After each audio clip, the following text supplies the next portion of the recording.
And again, when he called me, I'm trying to just paint this picture for y'all.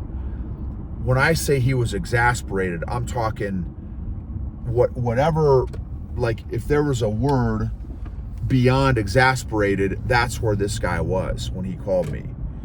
Like I'm talking, he called me almost hyperventilating, sobbing, and yeah, at wits end, at complete the end of his proverbial rope.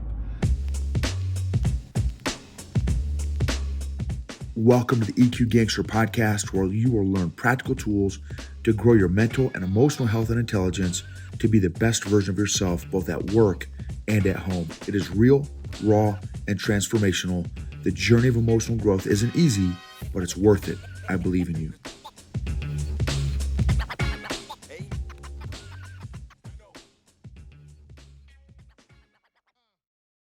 EQ Gangsters. This episode is going to be about a successful client transformation in the middle of his house being on fire. So we've done a number of different coaching engagements, but initially we did a handful of coaching engagements probably 2 or 3 years ago, and then things, that was more kind of leadership focused, emotional intelligence focused and stuff. And then more recently, a couple months ago, he reached out, like full 911, house is on fire. He was on fire, his wife was on fire, which was unsurprisingly affecting work performance. Head wasn't in the game, just as again, emotions do. They affect us both personally and professionally. We may think that they may not affect us personally and professionally. They affect us. And if you're doing a great job at compartmentalizing, at some point that dam will burst at some point. Ask me how I know, because it happened to me. So, and I was able to weather the emotional storms and emotional injuries for 4 decades, but that was all I could last. The dam burst, and the rest was history. So this client of mine was in a very, very, very bad spot a couple months ago, and I've got to keep this general so that again, I'm just want to get the lessons here. The gory details don't matter, but I'm telling you, it was about as bad as it can get, and then some. So much so that I'm talking like, and since then, over the past couple months, like I'm talking movie level house on fire stuff, like movie level, like and when we have talked, it's like I'm in listen mode, I'm in empathize mode, I'm in understanding mode, trying, seeking to understand. My, curiosity hat is on, my validate and affirm hat is on. I really want to be mental and emotional support for this client of mine, this leader. And thankfully, and he's a particular leader and a particular personality that does not trust easily. So much so that, like, I would almost argue, there was maybe, and he's, quite a bit younger than me, and only half of one hand could trust, maybe 2 or 3 people. And I was one of those, thankfully, very gratefully. From our first handful of engagements a few years ago, he's like, dude, I don't know who else to call. I know you're not in my food chain. You're not, officially part of the company that I'm with, but I don't trust anybody in the company, and I need help, bro.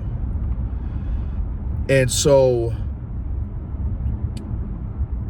and the first handful of recent coaching sessions have been fairly intense.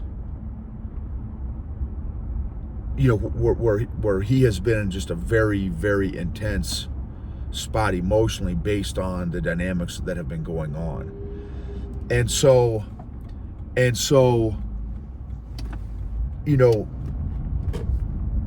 which based on what was going on is to be expected. And the other dynamic that was affecting it is he started off emotionally where I did. I was clueless when I started my journey and my house was on fire. He was in the same boat. Had never allowed himself to feel emotions, kind of shut off the whole as much as he could, shut off the emotions. And so when his house started on fire, part of it was he was just shocked, like, man, I can't believe it. I thought we were doing good. I thought everything was gravy. Again, but when you shut off your emotions and ultimately become emotionally unavailable for your loved ones, that is not healthy. So we may think as many guys, now there's women who shut off emotionally also.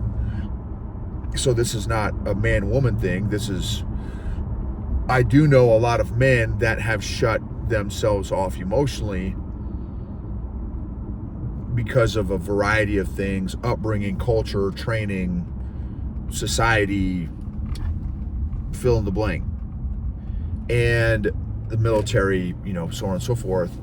And again, it's got a tremendous, so there's some upsides to that where we may think, oh, it's, hey, I've gotten to a point where I have built up enough emotional walls where, emotions don't affect me, is what we tell ourselves. Well, the consequences of building up a Fort Knox around you emotionally, hey, I'm impenetrable. My emotions don't affect me. My emotions don't affect anyone else. Other people's emotions don't affect me because of my emotional Fort Knox. Again, the downside of that is you are not emotionally available for your loved ones, which also has consequences. And so I gave him a number of different emotional exercises to work on and work through. One that he has found tremendously helpful was the following. So I'm going to share this with you all, and in hopes that maybe it'll work or help some of you all also. So, and again, when he called me, I'm trying to just paint this picture for y'all. When I say he was exasperated, I'm talking whatever, like if there was a word beyond exasperated, that's where this guy was when he called me. Like I'm talking, he called me almost hyperventilating, sobbing, and at wits end, at complete the end of his proverbial rope. And so, and this is during our first chunk of sessions together a few years ago. He's like, man, Noble, I bet you thought when we first met that I had it all together, because of how in control of my emotions I was. and of course I didn't tell him. Well, I mean, I did the second time around when he told me that. I said, actually, no, because I was you. I know that anybody who stuffs and avoids their emotions, it's a survival mechanism. It's a coping mechanism. We developed that for a reason, and not because we're so strong. We did it out of a place of survival. So I know you may think that every guy or every person that has an emotional Fort Knox around them are the strong ones. I have a different perspective now, again, being 4 or 5 years now into the emotional fitness space. And so, and I've heard samurais did this also. I don't know. I have never researched samurais. There's some name for it, but this is my understanding, so that I could be completely off on this. My understanding is how it has been communicated to me is that samurais were encouraged to be so in touch and in tune with their emotional state and develop the corresponding management skills and control so that their emotions didn't negatively affect them. But it was from a place of awareness and embracing of those emotions, not hiding from, avoiding, stuffing their emotions. Detaching. It wasn't a detachment of emotions. It was, I am so aware of my emotions, and I have developed the emotional jujitsu skills so that when anger shows up, sadness, depression, fear, rejection, disappointment, unmet expectations, right? Whatever the emotions are, they have developed so many. They were all emotional black belts, not from not rolling, but from rolling so much with their emotions that their emotions never negatively affected or impacted them. Now, again, I could be completely off on that story, but nonetheless, whether or not that story is accurate and applicable to samurai, the concept I love. I absolutely love that concept, and that's the point where I am trying to get in my own journey, and what I was trying to help this client out with is, look, dude, you are me, just 10 or 20 years younger than me. Probably 20 years younger than me, 15, 20 years younger than me. You've never stepped on the mats before in jiu-jitsu. You've avoided the jiu-jitsu mats of your emotions for 3 decades, which, again, let me tell you how that's going to work out for you. Well, I don't have to tell you how that's going to work out for you, because that's why we're talking right now, actually. And so I said, dude, my goal is for you that I just need to teach you some emotional jiu-jitsu moves in hopes that you don't fear working out or rolling on the emotional jiu-jitsu mats, so that when, not if, but when those emotions come, especially with your house being on fire, proverbial fire, you will have at least some basics down to be able to navigate the burning house more effectively. And so here's the deal. So the exercise is this, because he's like, man, I don't know what's going to happen. I don't know what direction this is going to go. I don't know. It could go this way. It could go that way. And I said, you're right. It absolutely could go all these different ways. And I said, what control over that do you have? He said, well, I can only control what I can control. And I said, and that is what you need to focus on. You have no control over what decisions, direction your spouse is going to go, regardless of the changes that you make. You don't know, I don't know, no one knows. So I said, here's an exercise that I have been using in my own life recently, and it has been a game changer for me. When I have challenging situations, whatever those situations are, business challenges, or man, I could do this with my business or that with my business or that, and I don't know how it's going to end up. I don't know, right? So I said, this concept works in whatever the situation is. So I said, write down 4 or 5 possible courses of action that could happen. Whatever you can think of. Well, this could happen, right? 5 scenarios, 10 scenarios, however many scenarios you can think of. And jot those down, because there's power and like legit research on the power of journaling. So that alone by itself is a whole healing concept and therapy concept of just journaling. I said, so just write down, journal some of these different courses of action that could happen. And I said, have a page for each course of action, one separate page for each course of action.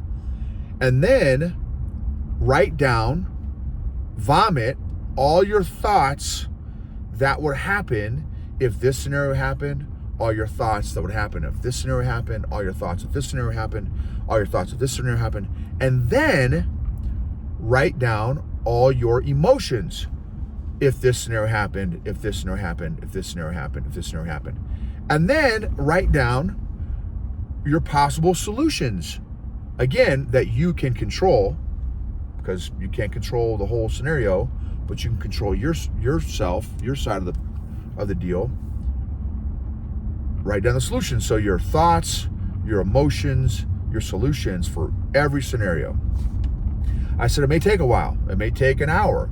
You may do 3 30-minute sessions of working through this stuff. You may do 6 10-minute sessions. You may do 6 1-hour sessions. I said, I don't care how you do it, but go through the exercise, the mental and emotional exercise of what all these different scenarios.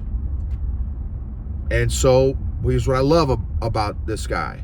These are my favorite clients to work with, the clients that take ownership. He took ownership. He's like, dude, number one, you're right. I've been emotionally clueless my whole life, and I'm sick of it, and it's caused and led to some very, very bad things. I'm like, I've got that t-shirt and pants and 3-piece suit, so you're not alone. And he's like, I'm sick of being here in this emotional spot. I want to make some changes in my life. I said, so boom. And I'm going to do this exercise. I said, all right, bro, let's see. I said, next time we chat, the next week or two, I want a situation report on how it went. How it went, what are your thoughts, helpful, not helpful. I want all the deal. And I want you to, anyway. So, boom. Just had another conversation with him, kind of an update, sit rep. And I said, all right, brother, talk to me. What's going on? How are you doing? What's the skinny? And he said, my house is still on fire, but I am doing amazing. And I was like, snap. I'm like, well, that. So I'm sorry to hear that your house is still on fire. That's got to be, incredibly difficult, incredibly challenging. And I am ecstatic to hear that you are doing amazing. I'm like, so like unpack that for me. Like what? I'm like, that's a super interesting dynamic. Kind of help me understand what's making you say that. And he said, man, no, well, that exercise, he said, dude, I wrote down 20 different scenarios, and I went through thoughts, emotions, solutions for all 20 things. And obviously, there's overlap, right? There's overlap and themes in all 20, but there's some little nuances and differences among the 20.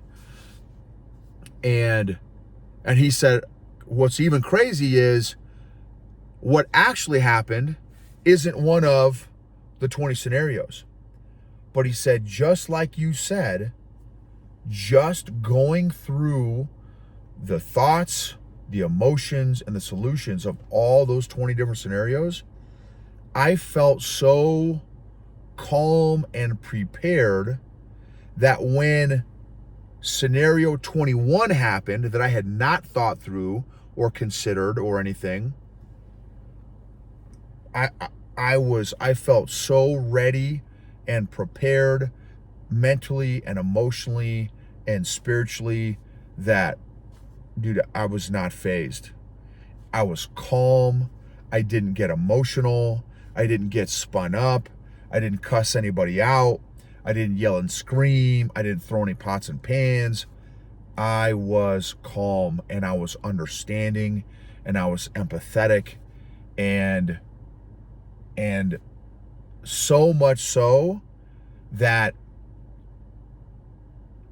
my spouse was like wanting me to fight, like wanting me to, well, no, like argue with me, like, no. And he's like, man, I am so sorry that I have contributed to this dynamic, and I absolutely am taking ownership of my piece of the pie. I want to understand better your pain that I have contributed to, and I want to reconcile, and if you want me to just listen and ask questions to understand where you're at and the pain that you're going through, I am here for it 100%.